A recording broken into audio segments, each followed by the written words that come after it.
guys, it's Glenn from glenscarcollection.com, and I've owned this E46 M3 for exactly 6 weeks, and I've already spent thousands of dollars in maintenance and preventive maintenance. So watch this video to find out what happened and what I spent the money on. Remember, if you like these videos, hit the subscribe button.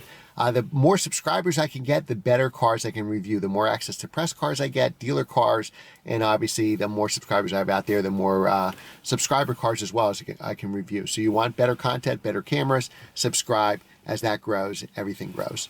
Remember to hit the notification bell. So just for the month of December, I'm trying an experiment. I'm going to do 5 videos a week instead of 3. We're usually Monday, Wednesday, Friday. Now we're going to do Monday through Friday at 7 a.m. Eastern time. If we can make the channel grow by 40%, maybe we'll keep doing this. But I'm trying to get to 10,000 subscribers by January 1st before YouTube resets their algorithm. So that'll help me for next year. So again, you have car friends, get them to subscribe. If you like E46s, they do as well. And plus we have 600 videos. So no matter what cars you like, I've reviewed 600 different cars on this channel. I don't think any YouTube channel can say that. All right, so what did I spend so much money on? So some of it was stuff I had to do. If you saw my video about I failed inspection, and I'm assuming that you're going to go to a mechanic or a dealership to get this done, not do it yourself. So everything I talk about that I spent, you could have got it done for half price doing it yourself. You would have spent about $500 preparing this car for inspection. I got a new leak detection pump, gas cap, which is real cheap. And hopefully, I'm filming this before I actually went to inspection, so hopefully I passed. I'll do another update video on that. So to get this car ready to pass inspection, it cost me $500. That's something I had to do, so that was a repair. Now, I noticed a couple weeks after buying this car, almost right after, and I even recorded the engine, to make sure it was running good, I developed a belt squeak. So usually when you have a loud belt squeak, it's either the belt itself, which looked newer to me, or the pulleys. So there's different things you can do. You spray like water on it or anti-belt squeak to see if that makes it go away. If it makes it go away, then it's most likely the belt. If it doesn't go away, then it's most likely the pulley. So what I did with the long holiday Thanksgiving weekend, I took the car, I took the fan out, took the radiator out so I'd have access to the belts. I looked at the belt itself, and belts actually wear from the inside, not the outside. So you can look at the belt, it looks perfectly new, especially if the car's been garaged on the outside. But when you actually take it off and look on the outside, you'll see the wear. So the belt was somewhat worn, so I replaced it. But then I noticed a couple of the pulleys actually had some play in it. Again, it's a 2003 with 90,000 miles, so they were original pulleys. So I replaced the pulleys while I was in there, while I had everything out. And then while I was out there, while everything was out of the car, this long holiday weekend, Thanksgiving weekend, I noticed the AC compressor was older, and that seemed like it would be failing soon as well. So I replaced that. Now that was expensive. So, I did all that stuff. So it was pulleys, belt, AC compressor, a couple hoses I replaced while I was in there, since I had easy access to everything.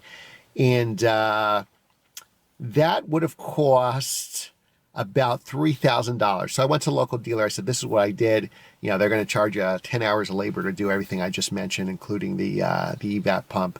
And they had it priced out at about $3,200. So I did it myself, got it done for about half that. So I'm going to assume that, some people are handy, some people aren't handy. Some people are handy, but just don't have the time. Like I have, I'm a commercial real estate broker. I have a commission job. So I'm going to assume that you're going to just get it done at a dealer. You're a busy person, whether you're handy or not. You have a family, you have a job, a demanding job, a stressful job.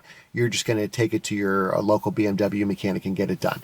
So this car was I've had it for 6 weeks, and I've dumped $3,000 into it already. So that's pretty expensive. But I can tell you, when I was done with all that stuff, I took it out for a drive, and God, it was the best drive of my life. So, I took this up to the mountains. I think I mentioned this in the other video, or the hills up here, and with 20 of my friends the other day in our car club. And, they have GTRs and Huracans and Mercedes AMG GTS and Z06s. So I was the slowest car there performance-wise, but I had a bigger smile on my face, where they were going fast car slow, I was going slow car fast. And it was just an epic drive I'll always remember with this E46 M3. So it's a labor of love. 16-year-old BMW M car is going to be expensive as well. So hopefully, I was hoping that's all I'd spend in a whole year running the car. So I've only driven it 500 miles, had it 6 weeks, I've spent that money already. But a lot of that is preventive maintenance. So while I was in there, I had to fix that belt squeak anyway.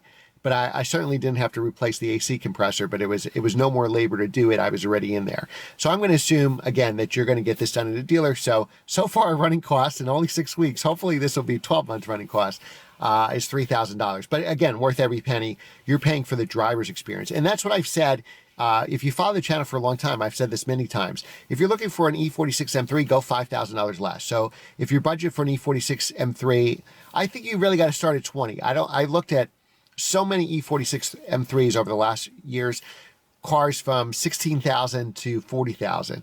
And this, with 90,000 miles for 20 grand, was the most mechanically best car, cosmetically and mechanically, of any of those cars. A lot of those low mileage cars have been sitting and they had a ton of problems. When I went to test drive, it needed this, it needed vanos, it needed rod bearings, it had subframe problems.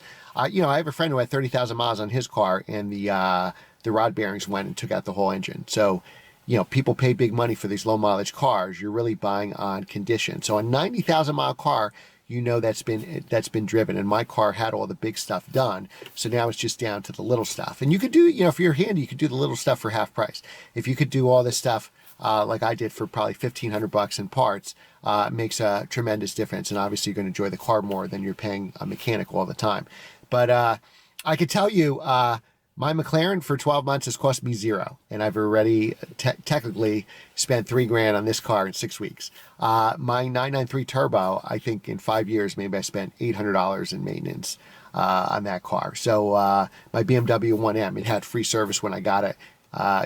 Way less than that. I probably spent a couple $100 in service. So just to give you, even my Audi S8, which is my daily driver, so far, it just had a big service done before I bought it.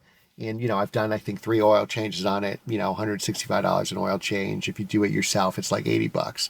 If you just buy the kit and do it yourself, $80, $100. So,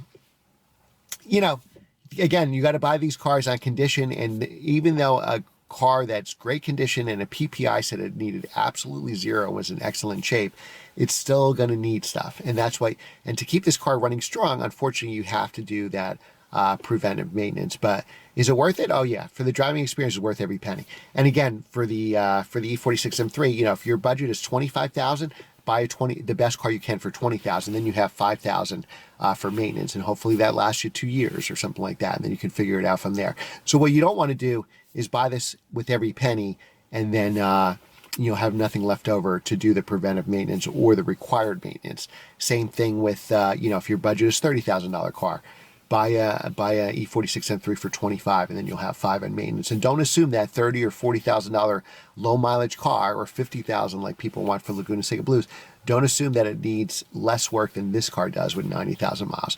You're buying on condition, you're buying on history. I have service records to the day this car was born to its first oil change, and that's what you really need. But again, it's a labor of love.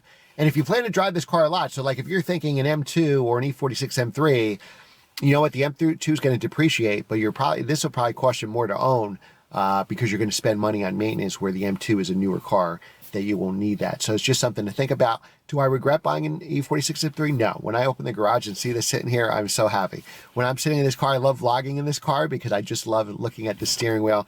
Now I'm going to try to drive it to pass inspection, and then I'll have another update video for you soon, guys. So remember to like, share, and subscribe. Hit that notification bell, because remember, we have 5 videos a week, Monday through Friday, just for the month of December, to see if I do 40% more videos, will that result in 40% more views and subscribers. Thanks again for watching, and I will see you next time.